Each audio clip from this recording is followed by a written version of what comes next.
So let's talk about screenwriting. I think for a lot of people, there's this idea that it's, just pure art, this bolt of lightning, this moment of genius where a perfect story just appears. And that's the big misunderstanding, isn't it? It's where so many people go wrong. Because screenwriting, when you really get down to it, it's not some abstract, mystical thing. It's engineering. It's a craft. It has a blueprint. A very precise blueprint. And today, that's what we're here to do, decode that blueprint.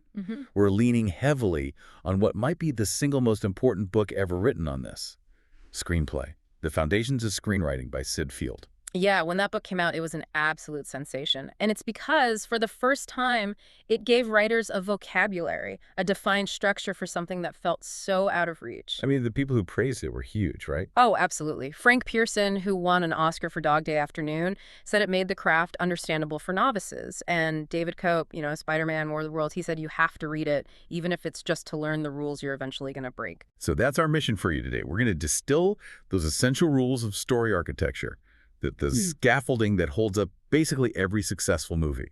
We're giving you the keys to understand why a story works. Let's get into it. Okay, so Syd Field starts teaching this stuff back in the 1970s, and he sees this pattern, right? A really consistent one. He saw people with these incredible, deeply personal stories they wanted to tell, but they had no idea how to do it. They lacked the craft. The technique was missing. Completely. It's like having a destination in mind, but absolutely no map. And a huge influence on him was the great director Jean Renoir. Renoir was always warning him about cliches. Right, about not just painting a tree from memory, but actually looking at the tree in front of you. Exactly. He told this amazing story about his father, the painter, Pierre-Auguste Renoir. What was it? The elder Renoir said, "If you paint the leaf on a tree without using a model, your imagination will only supply you with a few leaves, but nature offers you millions." And that, right there, is the philosophy. Your stories have to come from observation, not just, recycled ideas. And that, right there, just throws this huge gap wide open between writing a novel and writing a screenplay. It's a chasm. In a novel, all the action can be internal. You get to read every single thought, every memory, every feeling. But a movie can't do that. It can't, not easily. A screenplay is a story told in pictures. It's dialogue, it's description. Film is behavior. You have to show it. If a character's jealous, you don't write that they're jealous. You show them grabbing their partner's phone. It has to be external, that must be so hard for writers who come from, say, a literary background. Oh, it's incredibly hard. And the sources give us this just heartbreaking example of that. F. Scott Fitzgerald. One of the greatest American novelists. And he spent years in Hollywood completely failing to write a good screenplay. He just could not crack the code. But how? How does a storyteller that brilliant fail? Because he couldn't switch gears. Billy Wilder said he was like a great sculptor who is hired to do a plumbing job. He couldn't figure out the plumbing, the structure. He kept writing scripts like they were novels, full of internal thought and backstory, and the story just went nowhere. So that's the plumbing we're talking about today, the dramatic structure. That's it. And all structure is a linear arrangement of related incidents, a spine that holds everything together and moves the action toward a resolution. And that spine has a very famous shape, the three-act paradigm: Act 1, the setup; Act 2, confrontation; and Act 3, resolution.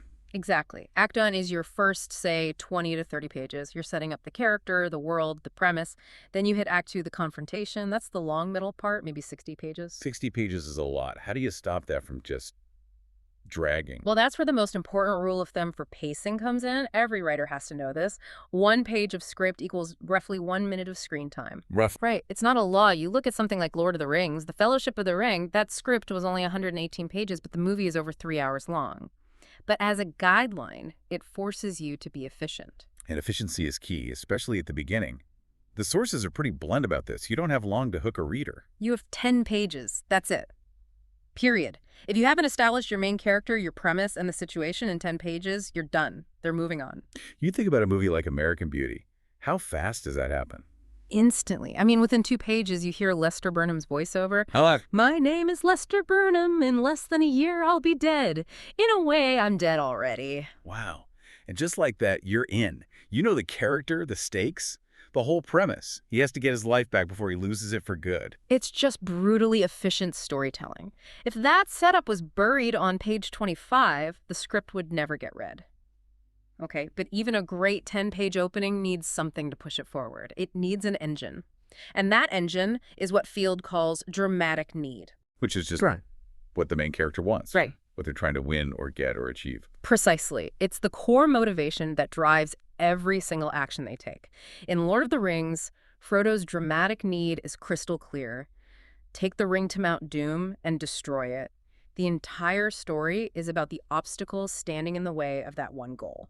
And that journey is marked by these key moments, these incidents. Okay, so this is where I think people get a little tripped up.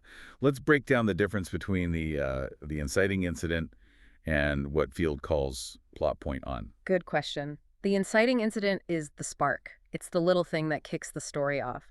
In American Beauty, you could say it's when Lester sees his daughter's friend Angela and gets this jolt, this desire to change his life. So it gets the ball rolling. But plot point I is something much bigger. Much bigger. Plot point I is the major event, usually around page 25, that hooks into the story and yanks it in a totally new direction. It's what really starts Act 2. The inciting incident might get you to start a trip, but plot point I is when your plane gets hijacked and lands on a different continent. Okay, let's use an example. Chinatown. Perfect. The story starts, that's the setup, when Detective Jake Gitz is hired by a woman who says she's Mrs. Mulray. She wants him to investigate her husband. That's the inciting incident. But that's not the plot point. No. Plot point on is when the real Mrs. Mulray walks into his office and threatens to sue him. Suddenly, everything changes. He's not investigating a simple affair anymore. His dramatic need completely shifts. Now he has to figure out who set him up and why. That's the moment that throws him into the real story, into Act 2. That makes so much more sense. Okay, so then you go through 60 pages of that confrontation and you need another pivot. That's plot point 2. Exactly. Plot point 2 does the same job just later, around page 80 or 90. It moves the story out of that long confrontation and shoves it into the final push Act 3, the resolution. And this doesn't have to be some huge explosion, does it? It could be quieter. Oh, absolutely. It can be a very emotional moment. Look at Cold Mountain. The main character, Inman, is a deserter trying to get back home after the Civil War. He's been through hell. Plot point 2 is this beautiful, quiet moment where he gets to a high point and he can finally see the Blue Ridge Mountains. He knows he's almost home. And that sight, that emotional realization, is what gives him the final push into Act 3 to find the woman he loves. It's all built around these powerful structural moments.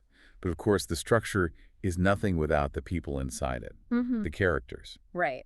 And Field breaks character down into 2 parts. You have the interior life, which is everything that happened to them from birth up until page 1 of your script, their formation. And then the exterior life, which is what we actually see on screen, their revelation. Exactly. The interior life tells you why they are the way they are, but the exterior life shows you who they are through their actions. It goes back to that old saying, action is character and character is action. There's that great Henry James quote, "What is character but the determination of incident?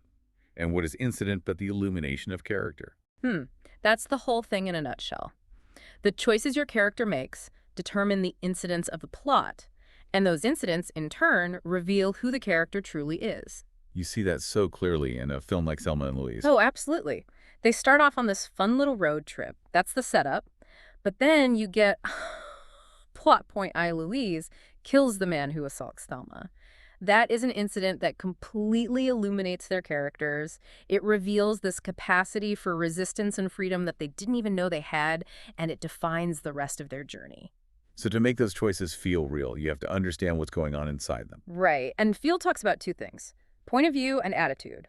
A point of view is a deep core belief system, like life is unfair or you make your own luck. And attitude is how you express that belief. So Yeah. you could be cynical or optimistic or macho. Exactly. And the best drama comes from putting 2 conflicting points of view in a room together. Like in The Shawshank Redemption.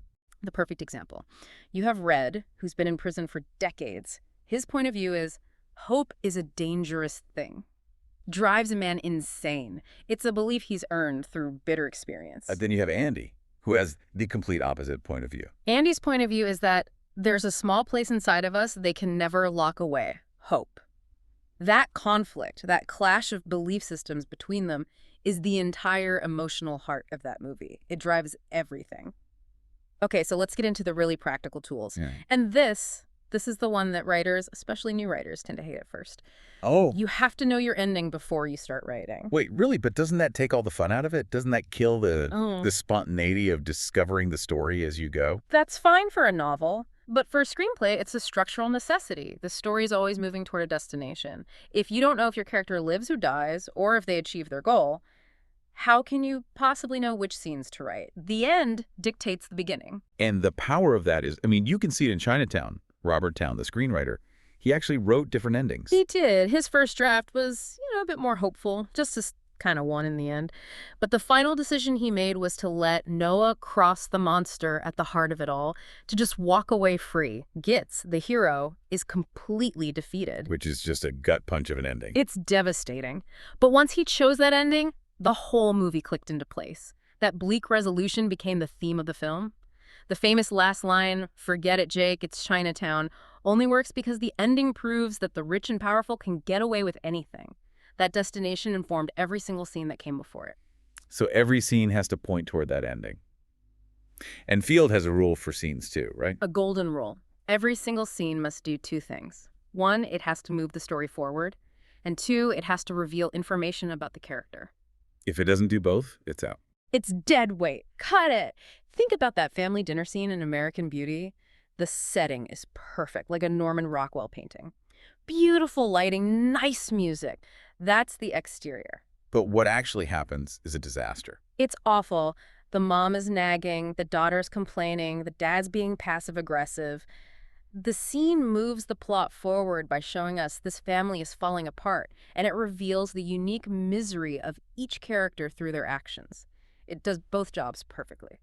And finally, there's the prep work, the research. Yeah, Field said the hardest part of writing is just knowing what to write. Research is how you figure that out. You have to ground your story in reality, even if it's fantasy. You can't just make stuff up. You have to actually look up what a gamma ray burst is, or the history of the world land speed record. You have to. It gives your world authenticity. It gives you confidence because you're operating from a position of knowledge, not just guessing. So really, when you boil it all down, whether you're trying to write that screenplay or, heck, even just planning a big project in your own life, the architecture is the same. You need that three-act structure, that clear, dramatic need, and you have to know your ending before you even start. Because they're connected. The beginning and the ending aren't separate things. They're like, Newton's third law. For every action, there's an equal and opposite reaction. The ending is the reaction that was set in motion by the beginning.